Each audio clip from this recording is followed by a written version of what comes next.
Imagine living in Denver in 1984, and suddenly the whole city is like gripped by fear. It's all because of these brutal attacks happening, and that's what we're gonna look at today. This case of the Denver Hammer Killer. We're using an episode of Crime Junkie, and we're gonna use that to dig into not just what happened, but also like how these seemingly random attacks, how they actually connect to a pretty scary pattern, and also how it took so long to put those pieces together. Yeah. It's a case that I think really makes you think about how important communication and thorough investigation is in law enforcement. The Denver Hammer Killer case is kind of full of these missed chances, like, things that seem like small oversights at the time, but they ended up having some really, really bad consequences. Yeah, totally.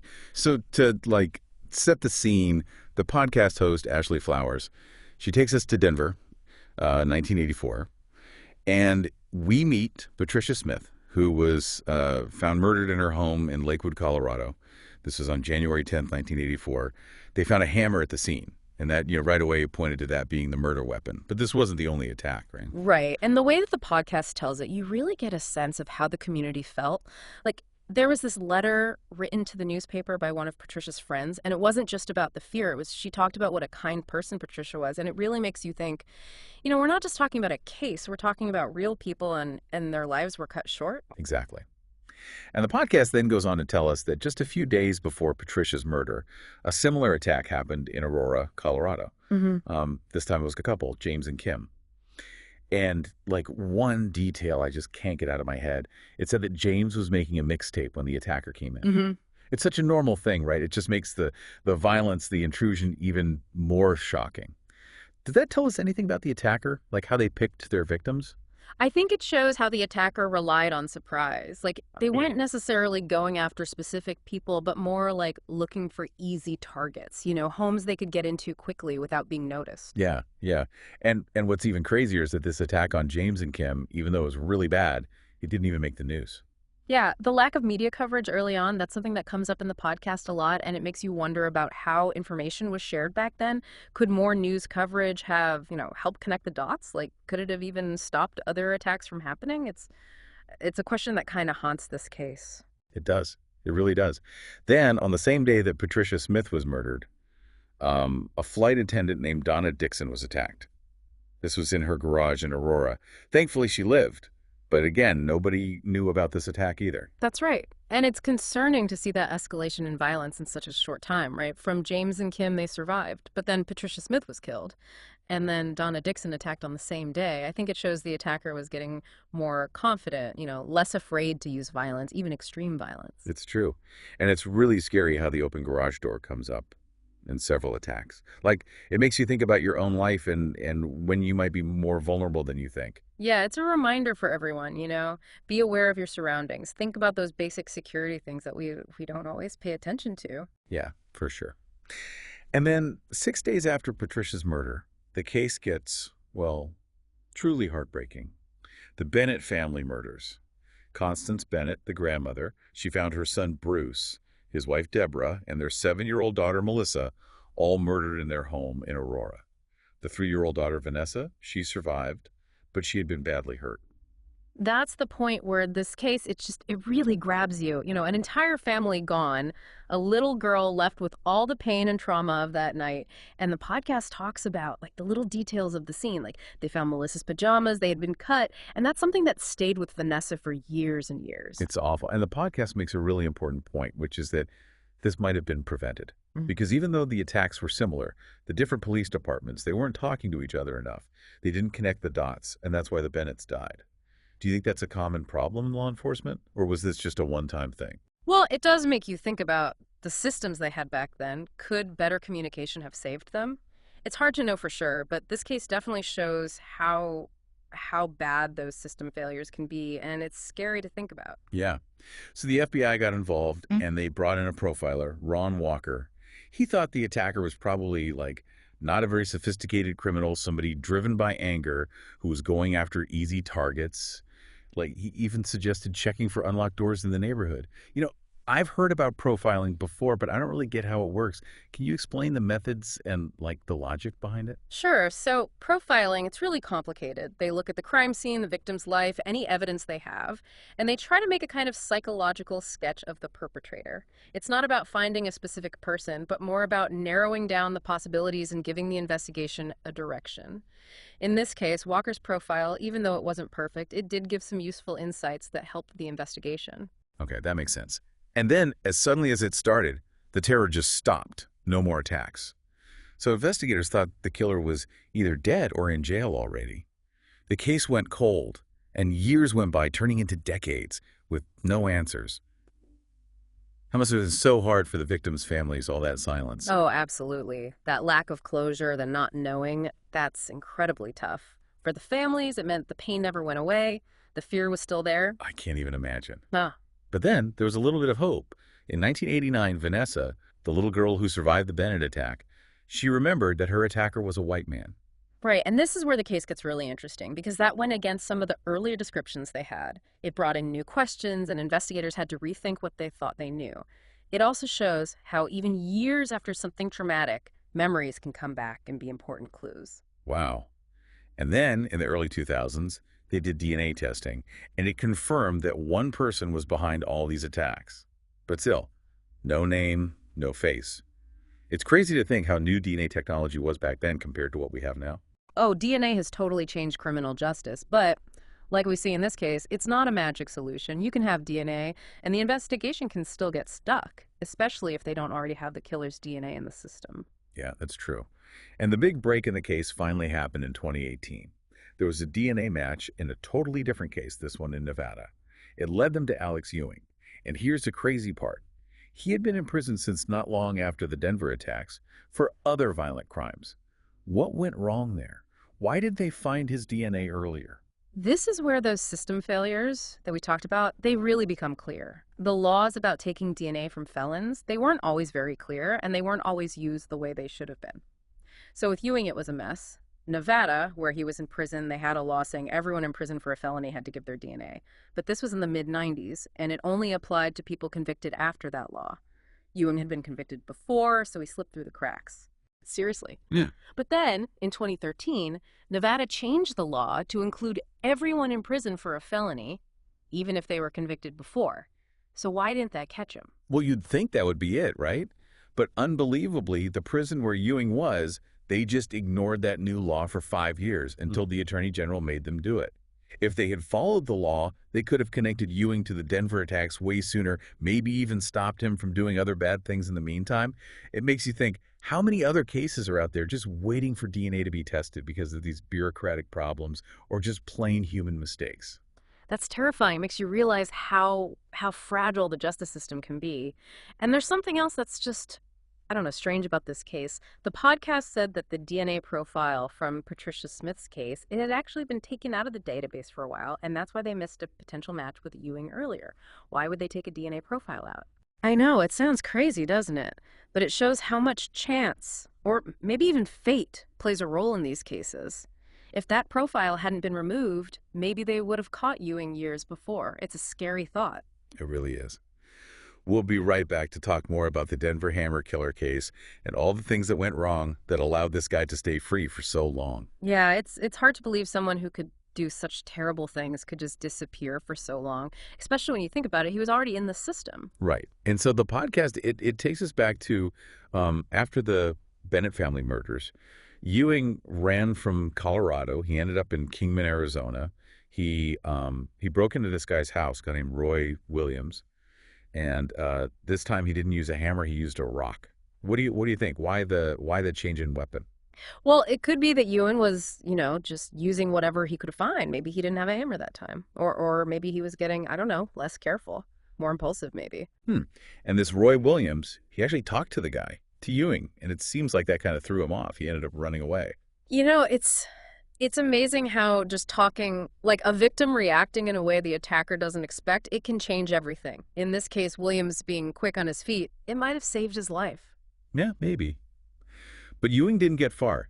This police officer saw him, thought he was acting weird on the side of the highway, and when the officer asked to see the bottom of Ewing's shoes, he just took off running. That's why it's so important for law enforcement to be good at observing, trusting their gut. Even small things like Yeah. noticing someone's acting strange or looking at footprints, it can be what solves the case. It's true. And they caught Ewing like 30 minutes later Yeah. and charged him with attempted murder. Then they moved him to Utah because the Arizona prison was too full, and then he was waiting for his trial. But it seems like they missed another chance here. Even though there was this like all points bulletin from Aurora about similar attacks, nobody connected it to him when he was arrested. Yeah, that lack of communication, different police departments not talking to each other, it's a big problem in this case. It shows how much we need a better system for sharing information, especially when it comes to violent crimes. Absolutely. And so they were taking Ewing back to Arizona for his court date, and get this, he escaped during a bathroom break. You have to wonder about the security, right? Like, how does that even happen? Was it just a fluke, or is there a bigger problem with how they transport prisoners? Good question. And once he was free, it didn't take long for him to attack again. Just like that FBI profiler said, he was going door to door checking for unlocked doors. And he found one. At this couple's house, Christopher and Nancy, they had a newborn baby. It's just terrifying, the idea that even in our own homes, we can be so vulnerable. It is, and it shows how important it is to, take those basic safety steps. Even something as simple as locking your doors and windows can make a difference. You're telling me? Yeah. And this attack, it was brutal. Nancy, she saw Ewing as he was coming into the house. She screamed, which, alerted her husband. Ewing attacked Christopher with an axe handle, but Nancy, she jumped in front of him, and she was badly hurt. Her arms and wrists were all messed up. Oh my gosh. She's incredibly brave. Yeah. What she did, I mean, yeah, she got hurt, but she probably saved her husband's life. Absolutely. She tried to call for help, but Ewing, he turned on her, and she had to hide under the bed. She ended up pretending to be dead, and that's when he ran away. They finally caught him 2 days later, 15 miles away at Lake Mead. And the podcast mentioned something else.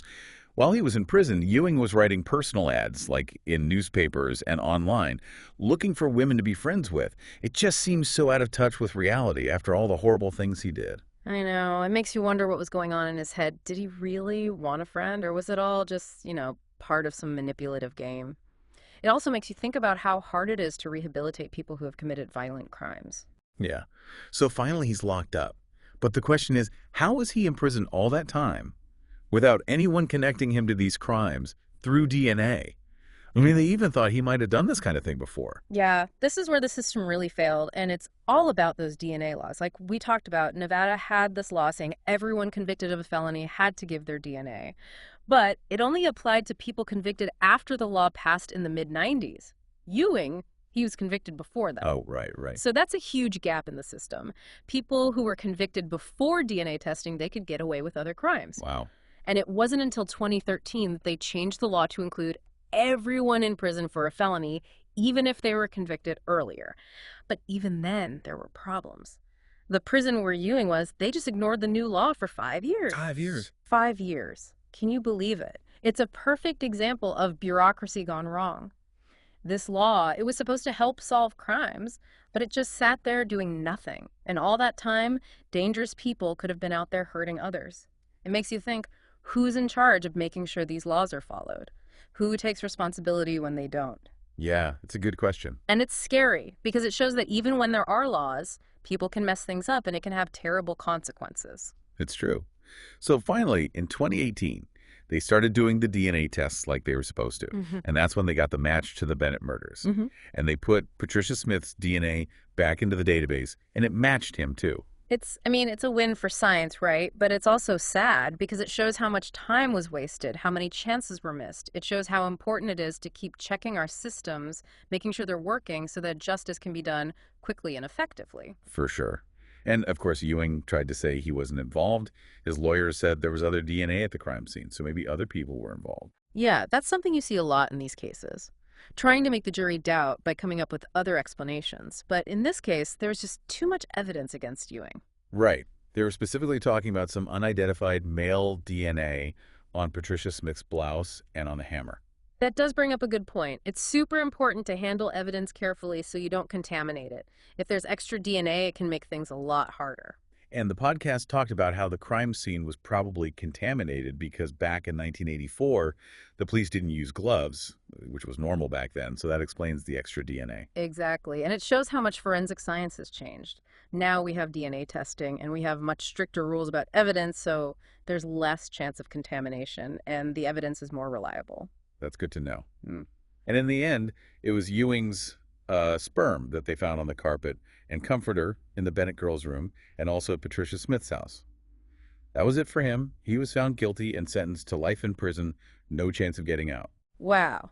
So he'll never be able to hurt anyone again. That has to give some sense of closure. But it's still sad because the victims and their families, they'll always live with what he did.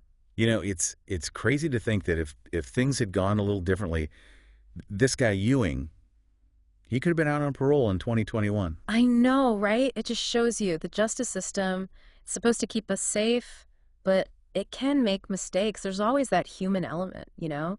Bureaucracy, things slipping through the cracks, even the best intentions can go wrong. Yeah, in this case, it made me think about other cases, like high-profile ones, where families were attacked, and at first everyone thought no way a stranger could do something so awful.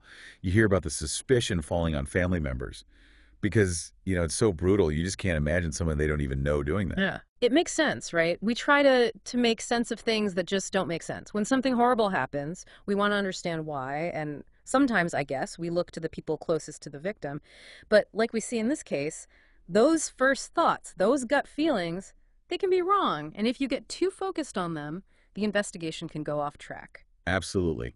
The podcast even mentioned that case, Jeffrey McDonald, where they thought it was the husband at first because it was so violent. Yeah. It just reminds us that we can't jump to conclusions. You have to keep an open mind until you have all the facts. That's so true. The McDonald case, and this case too, the Denver hammer killer, they show how important it is to have a good investigation, one that's thorough and fair.